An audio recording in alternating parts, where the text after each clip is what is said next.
The call came at 3:47 a.m.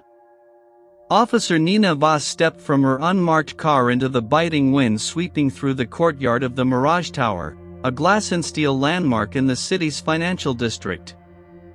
Two uniformed officers waited by the service entrance, breath fogging the air. The building's automated system had already sealed the residential floors after the concierge triggered emergency protocol. Voss showed her badge and took the elevator to the 31st floor. Apartment 3104 belonged to Lucas and Sarah Brenner, a couple in their early 30s known for their cybersecurity firm, HelixGuard. The door was brushed metal with a biometric scanner now glowing red. Inside, the apartment was pristine, white surfaces and minimalist furniture, but the air held a faint metallic tang. Voss found them in the home office, a room lined with dark monitors. Lucas was slumped over the desk, fingers still on a keyboard. Sarah lay near the window, her posture almost peaceful. Both had died from asphyxiation, no visible injuries, no struggle. Windows sealed, ventilation offline, smart lock showing no entry after they arrived home the previous evening. On Sarah's chest rested a small polished metal cylinder etched with a hexadecimal code. The door had been locked from inside. A perfect cage. Forensics worked through morning. Elias Thorne, the lead specialist, called Voss to the ventilation intake. The filter had been replaced with a custom unit containing a slow-release compound, later identified as a modified industrial refrigerant, odorless, designed to suppress the body's ability to detect carbon dioxide buildup. The victims would have felt drowsy and never realized they were suffocating. The metal cylinder was inert, but its surface contained a laser-etched string pointing to a specific Ethereum blockchain address. A signature. Cybercrimes reported that HelixGuard's flagship product, Sentinel-I, was predictive surveillance software sold to governments with questionable human rights records. The Brenners had grown wealthy not by protecting privacy, but by enabling mass monitoring. Voss requested financial records, client lists, and a full audit of the apartment's smart systems. She also asked for any recent communications. The locked room was starting to look less like a random act and more like an execution designed to send a message. Whoever did this had not bypassed the technology, they had used it as the weapon. The autopsy confirmed the modified refrigerant. The Brenners had died within 90 minutes, their blood oxygen dropping so gradually that their brains never triggered panic. Voss studied the scene photographs. The office door was closed but not locked, the bedroom door open. Whoever tampered with the ventilation had physical access at some point, yet building entry logs showed no unauthorized visits in the week before the deaths. Cybersecurity found an encrypted data burst from inside the apartment at 2:15 a.m. the night of the deaths, sent to an external server in a jurisdiction that did not cooperate with international law enforcement. Recovered fragments formed a message: for every life tracked, a debt. For every debt, an account. Sentinel-I logged 1.4 million faces in a country where dissent means death. Lucas and Sarah Brenner collected the fee. This is the first reconciliation. Voss realized she was dealing with someone who viewed murder as accounting. The metal cylinder was a cryptographic receipt, a permanent, verifiable record. She requested a list of all HelixGuard employees, past and present. One name surfaced, a former software engineer who had filed a wrongful termination complaint and then disappeared from professional networks, Daniel Corbin. Daniel Corbin had worked at HelixGuard for 3 years. Internal emails obtained through a court order showed he had raised ethical concerns about Sentinel-I's use in authoritarian contexts. Lucas Brenner dismissed his objections in writing, calling them unrealistic in a competitive market. 6 months later, Corbin was terminated for alleged performance issues, though the timing suggested retaliation. He did not file a lawsuit. Instead, he vanished from the tech scene.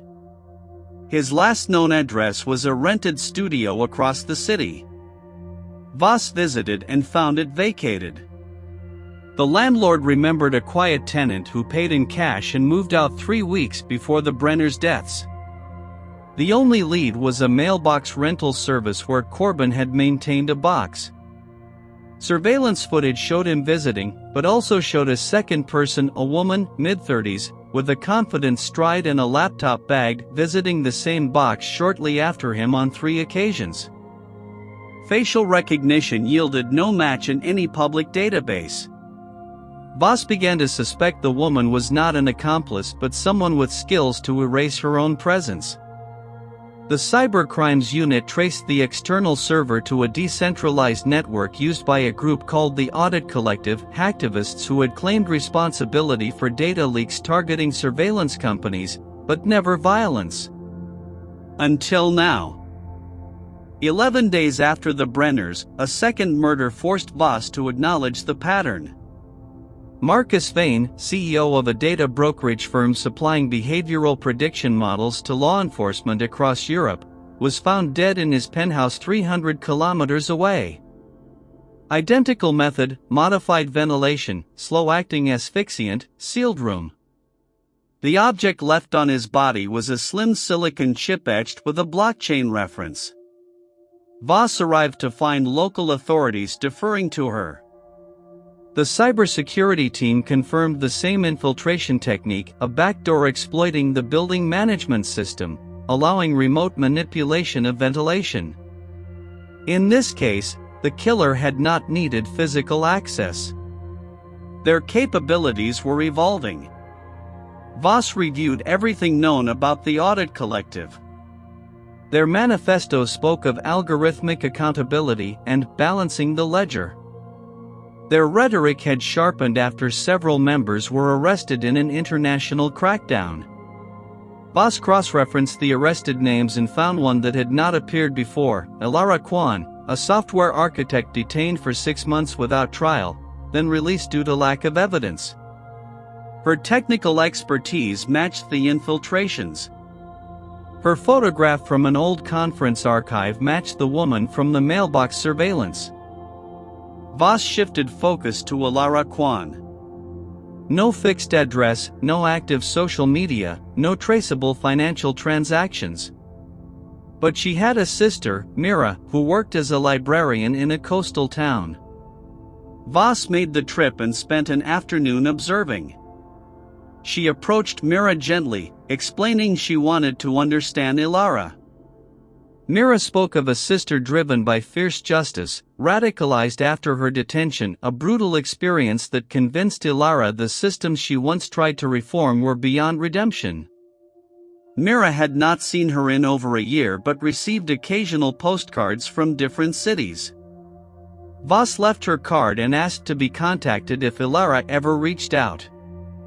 Meanwhile, cyber forensics revealed that the blockchain receipts left at the crime scenes were part of a pre-funded smart contract program to trigger additional actions. The contract contained a list of 9 names. The Brenners were first, Vane second. 7 remained all executives or founders of companies providing surveillance, predictive analytics, or data aggregation to governments with known human rights violations. Voss realized the clock was not measured in days but in the killer's methodical schedule. She had to find Ilara Kwan before the next name was crossed off.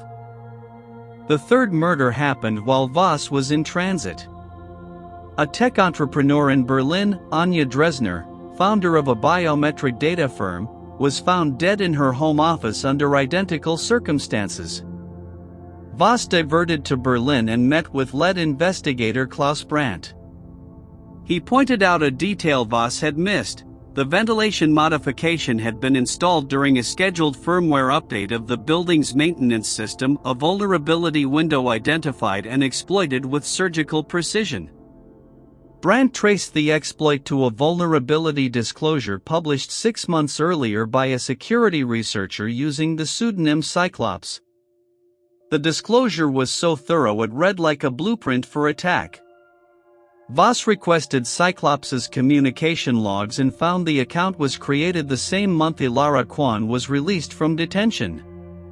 The digital trail led to encrypted messaging groups where activists discussed targeted violence against enablers of oppression.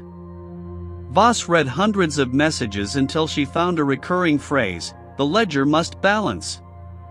The same phrase from the Brenner text fragment. She was now certain Ilara Kwan was Cyclops, and she was not acting alone but had become the operational arm of a decentralized network funding these killings. Voss decided on a risky strategy. Instead of waiting for the next murder, she would warn the remaining names on the list. She coordinated with law enforcement in 6 countries to deliver personal warnings. Most reacted with panic, hiring private security and retreating to fortified residences. But one responded differently. Helena Voss, a facial recognition executive, asked to meet privately. She confessed she had been living with guilt for years, watching her technology track refugees and dissidents. The murders had forced her to confront the human cost. She offered to provide inside information about the surveillance industry's darkest contracts, documents exposing systems the killer was targeting. Voss took the material and passed it for verification. It was genuine, detailing a predictive policing system being deployed against ethnic minorities, funded by a consortium that included 2 more names on the killer's list. Voss realized that releasing this information might undermine the killer's justification for further violence, but it could also endanger lives if systems were abruptly deactivated. She was walking a tightrope between justice and due process. The warning did not stop the killings, it changed the killer's tactics. The 4th victim, Dmitry Sorokin, was found in his secure villa outside Prague. He had hired private security, installed air filtration, disconnected his smart home network. None of it mattered. The killer used a small concealed device disguised as a fire alarm sensor, emitting the same asphyxiant gas on a timer. Sorokin's security team heard nothing. The object left on his body was a folded sheet with one line: "You cannot outsource accountability." Voss examined the device with Elias Thorne. It contained a SIM card that transmitted a confirmation signal after activation, again, a transaction recorded on the blockchain. Voss realized the cryptographic record was as important as the act itself. The killer wanted an immutable public record of each death. Her team decoded metadata from all 4 blockchain transactions and found coordinates. When plotted, the coordinates formed a sequence pointing to a disused industrial site on the outskirts of the city, a former data center. Voss organized a raid, moving with caution, knowing that someone who could penetrate smart buildings might have booby-trapped their own lair. The industrial site was a graveyard of old servers and tangled cables, the air cold and stale. Voss led a team through the main floor, flashlights cutting the darkness.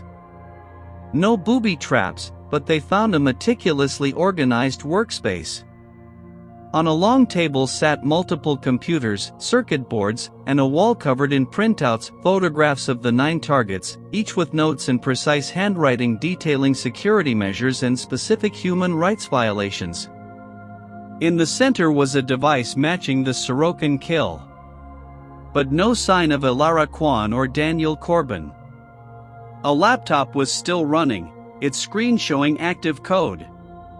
The cybersecurity team secured it and found it connected to a live communication channel. As they watched, a message appeared: "You are looking in the wrong place."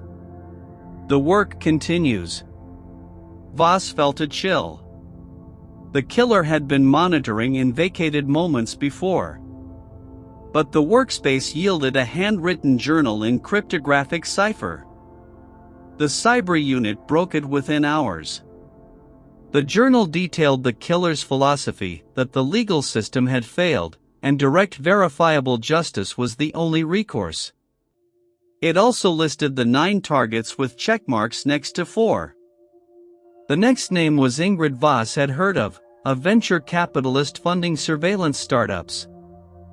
Voss coordinated a multi-agency operation to locate Ingrid before the killer could strike. Ingrid had left for a remote mountain retreat 3 days earlier with a small security detail. Local police reported the cabin's satellite internet had been intermittently failing, a potential sign of interference. Voss flew to the nearest airport and drove through the night, ascending the mountain road as dawn broke. She left her vehicle and proceeded on foot with a specialized team. They reached the cabin to find the security detail alive but confused. Internal systems had been acting strangely, but they had detected no intrusion. Voss entered and found Ingrid alive but terrified, huddled in a windowless room with a portable oxygen tank. A sweep of the property revealed the main ventilation intake had been tampered with, but the device had not activated. The killer had been interrupted, likely by the security detail's presence. Voss ordered immediate evacuation. As they descended, her phone received a secure message. The live communication channel from the industrial site had been traced to a mobile device moving along the mountain road below them. The killer was not ahead, they were behind. The confrontation happened on a narrow stretch where the mountain fell away on one side and rock rose on the other. Voss positioned vehicles to block the lane and stood in the center, hand resting on her sidearm but not drawn. A gray sedan appeared, slowed, and stopped. Ilara Kwan stepped out, thinner than her conference photograph, expression calm. She raised empty hands and walked forward. Voss told her the cabin was evacuated, Ingrid safe. Ilara nodded slowly, as if she already knew. She said she had not wanted to hurt Ingrid, she wanted her to see the faces of the people her money helped to profile. Voss asked why she resorted to killing instead of exposing the truth through legal channels. Ilara spoke of her detention, of watching colleagues tortured, of every legal and journalistic avenue failing. The killings were not revenge but creating a cost so high the industry would have to change.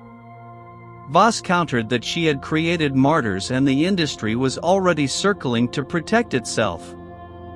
Ilara smiled bitterly and said, "Then you have the documents Helena gave you. Release them." That was always the second part of the ledger. Voss realized Ilara had known about that meeting. The confrontation was not an ending but a negotiation. Voss took Ilara Kwan into custody without violence. The arrest made international headlines, but Voss insisted on handling the aftermath quietly. Weeks later, she faced pressure to close the case, 4 murders solved, a killer behind bars. But Voss could not forget the documents Helena had given her. She contacted an investigative journalist she trusted and provided the material under strict conditions. The resulting investigation exposed a network of contracts linking the targeted companies to human rights abuses on 3 continents. Stock prices plummeted, executives resigned, international inquiries launched. The remaining names on Ilara's list were never killed, but their careers ended, dismantled by exposure rather than violence. Voss visited Ilara before the trial. She told her about the investigation. Ilara listened without emotion, then asked if it had been worth it. Voss said justice should never require more death. Ilara replied that justice had not required it, the systems protecting the profiteers had required it. Voss left without a sense of victory. The trial ended with life imprisonment, but the debate continued. Legislatures began drafting laws for algorithmic accountability. Voss remained in her division, handling cases that rarely made news.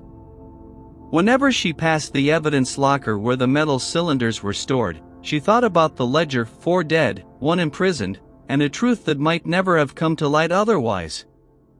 She did not know if that was justice, but she knew it was the truth, and sometimes that was all the system could offer.